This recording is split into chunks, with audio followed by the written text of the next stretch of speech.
Well, Bill English, let's start with that economic package that you outlined this week. I can understand the political advantage of giving middle-income earners who missed out on working for families $10 to $15 a week through that independent earner rebate. But National has talked for a long time about simple, lower taxes. Why are you adding another layer of complexity into the tax system? Well, look, it's not about the complexity of the tax system. We do, in the long run, want a simpler, broad-based tax system. But the priorities here are to get through a recession, to provide some stimulus in the economy, to spread that across the widest range of people that's possible, and to strengthen the economy so that we can get some higher growth rates as we come out, because most people can get through some tougher times if they think times are going to get better. Now, it happens that a tool such as the independent earner rebate helps us do that. We've got a significant group of people who haven't had the benefits of working for families. They haven't had any relief on their taxes for the last 9 years. Sure, but your package actually delivers quite strongly to those at the top end as well, doesn't it? I mean, if you look at top-paid public servant Peter Hughes, who's earning about $530,000 a year, he'll get $235 a week on this tax package. I mean, aren't you just frittering money away in difficult times here? No, not at all, because the tax package is self-financing.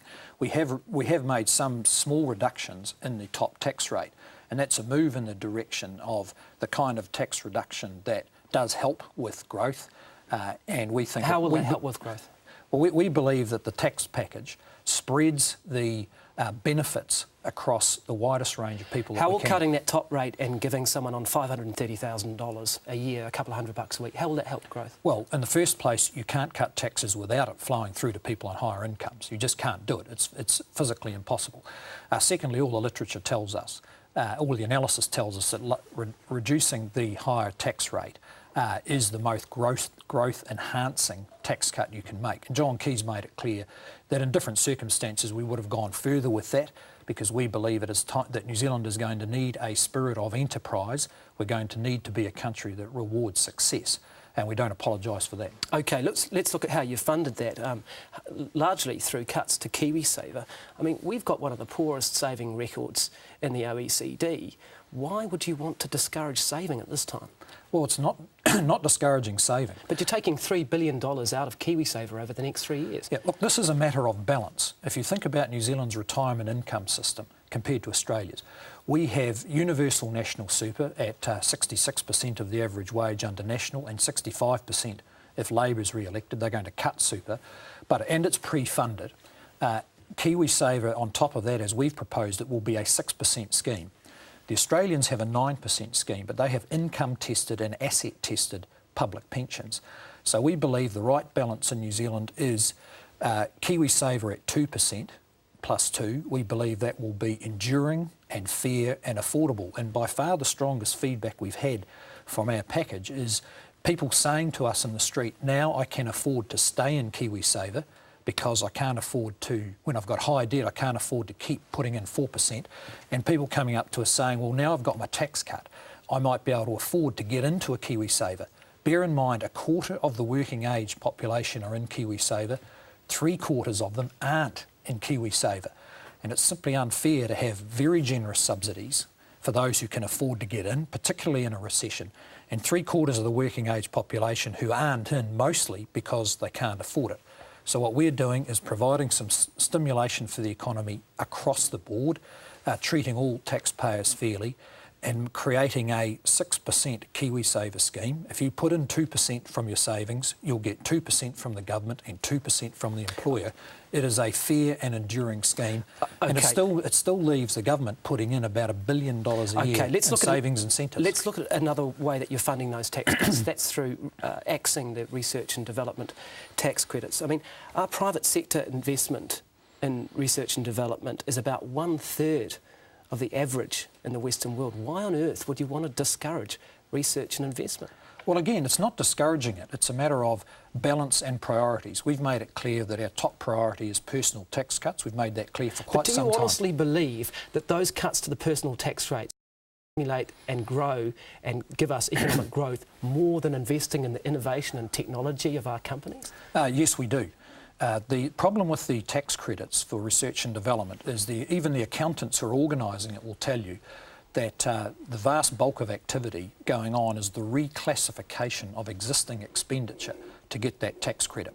Now, that's a nice thing to have. So you don't believe that those companies are going to honestly use that? You think that they're just going to use their accountants to somehow sort of skew this tax advantage? Yeah, well, there's widespread activity going on right now, or has been, to reallocate to get that expenditure. Look, this is the world we're moving into, where there are things that are nice to have. Now, we have kept a number of the things from the last 9 years that are about giving people a sense of security. They're working for families, interest-free student loans, making sure national super stays at 66% of the average wage. That gives people a sense of security going into a recession. We've maintained the budget allowances for public services in the future. Sure, but what we want to know and what people want to know is how you're going to grow the economy. And you would have thought that investing in the technology and the innovations of our companies is one very good way to do that. Well, Guyon, this is about balance, and I'm telling you the story. The first part of it is people need a sense of security going into a recession. We're not going to slam the brakes on. We're going to protect the vulnerable, because this recession could get nasty. As your program headlined, it could. And those people deserve to know that the government will stand behind them and not pick on them. OK, what I'm asking you is the second plank of that. I'm coming to the second bit. The second bit is about strengthening the economy so that we can grow out of it. And we have gone for measures that are pervasive through the economy. So let's look at your first one. I'll look at your first one because you told us this week. And it is, the first plank of your economic plan is, and I'll quote you, to improve productivity across the public sector by ensuring a strong focus on the provision of frontline services. What does that mean? What it means is that the build-up of bureaucracy that's gone on in government spending has to stop. So are we going to cut government spending or not? Because it doesn't quite square with what you're saying. You're saying you're not going to slam the brakes on, but then you're saying that one of your first planks of your economic package is to rigorously review government spending. Well, I'll give you an example. In education, the Ministry of Education spending has more than doubled.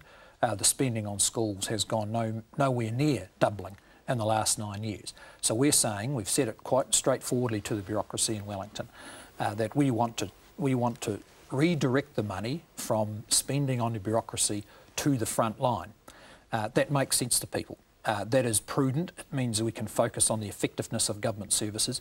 But let's be practical and speak in plain terms, Mr. English. Does that mean that those bureaucrats will lose their jobs? Well, we've said we're going to put a cap on the growth of it. But when you're shifting people to the so-called front line from the back office, that must surely mean that people are going to lose their jobs, doesn't it? Well, some may. Look, there's things that are going on there we presume that we would not want to do if we're an incoming government, particularly under tougher times. So we will have to go through government spending line by line and apply the same kind of rigour to the government budget as every household is applying and every business is applying to their own budget. But we are going to make sure that we maintain the public services that people rely on.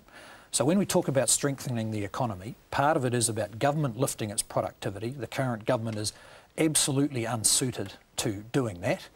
They are just used to pumping in more money, whatever turns up, they just go and spend it without much focus on what it's spent on. We also talked in our plan through the week about the investment in infrastructure. The Australians are heading down the same track where National gave itself the room for a bit more debt to bring forward infrastructure, do more sooner. When Fonterra, our biggest export company, tell us they spend more money moving their goods around than they do on processing them in New Zealand, then you know that getting that cost down and getting the competitiveness for our exporters is going to be critical to lifting our economic growth. OK, let's look at one of the other things that you could do, and one of the reasons that people say we're in something of the muddle that we are, and that is the property market. I mean, according to a lot of experts, the incentives for property have given us a situation where we have been buying and selling each other's houses and have ended up massively indebted to foreign-owned banks and with little economic productivity from that. Why not put a capital gains tax on a second property? Well, I mean, right now you'd be paying big tax refunds on capital losses because they're going through. Look, I think we don't support a capital gains tax, never have. Why not? And in the current circumstances, it's pretty much irrelevant because our biggest concern, actually, is that property values will drop too much. And but isn't